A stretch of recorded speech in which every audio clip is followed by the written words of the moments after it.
26শে March, 16ই December কিংবা বঙ্গবন্ধুর মৃত্যুদিন, সব তথ্যই এই শিক্ষার্থীদের অজানা। ওরা জানে না বিজয় দিবস কবে, এমনকি জাতীয় সঙ্গীতও ওদের অজানা। মুক্তিযুদ্ধ কি তুমি জানো? আমাদের দেশটা স্বাধীন হয়েছিল তুমি জানো? তুমি কি জাতীয় সঙ্গীত গাইতে পারো? না। বাংলা, অঙ্ক, ইংলিশ, সমাজ।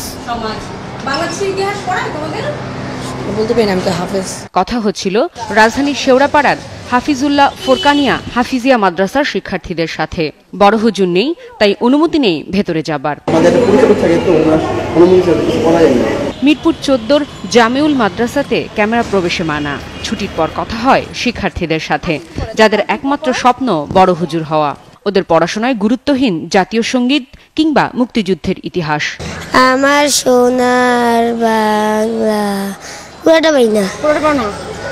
করতে শিখলাম আমি আগে এই স্কুলে প্রথম শ্রেণী থেকে অল্প শিখছি। এটা রবীন্দ্রনাথ ঠাকুর গাইছে, আর আমরা পড়তেছি হেফজ। আমরা আরবির লাইনে যাব, আমরা অন্যদিকে যাব না, আমরা আরবির লাইনে যাব আর আরবি সঠিকটাই জানার চেষ্টা করব। কওমি মাদ্রাসার পাঠ্য বই ঘেটে দেখা যায় বাংলা, ইংরেজি আর গণিতের পাঠটা কেবল নিয়ম রক্ষার।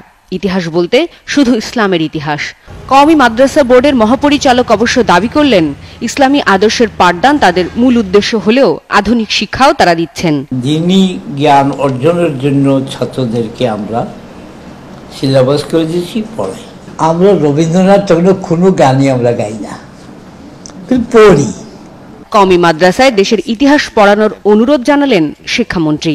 অবশ্যই তারা আমাদের দেশের সন্তান, তারা আমাদের ইতিহাস, ঐতিহ্য, আমাদের সংস্কৃতি এবং আমাদের ভাষা বিশেষ করে, এবং সেই সাথে আমাদের যে মুক্তিযুদ্ধ চেতনা, বঙ্গবন্ধু ইত্যাদি সম্পর্কেও জানা উচিত। তাহলে তো তারা পরিপূর্ণ দেশ সম্পর্কে বা জাতির একজন সদস্য হিসেবে সব জানবেন না। আর একই দেশে শিক্ষার এত বহুমুখী মাধ্যম থাকায় দেশে জঙ্গিবাদের মতো সংকট তৈরি হচ্ছে বলে মনে করছেন ইতিহাসবিদেরা। অন্যান্য স্কুলকে মানতে হয়, মাদ্রাসাকে মানতে হবে। একটা সেকশন মানবে, একটা সেকশন মানবে না, এটা হয় না। মুনতাসির মামুনের মতে এখন সময় এসেছে পরিবর্তনের।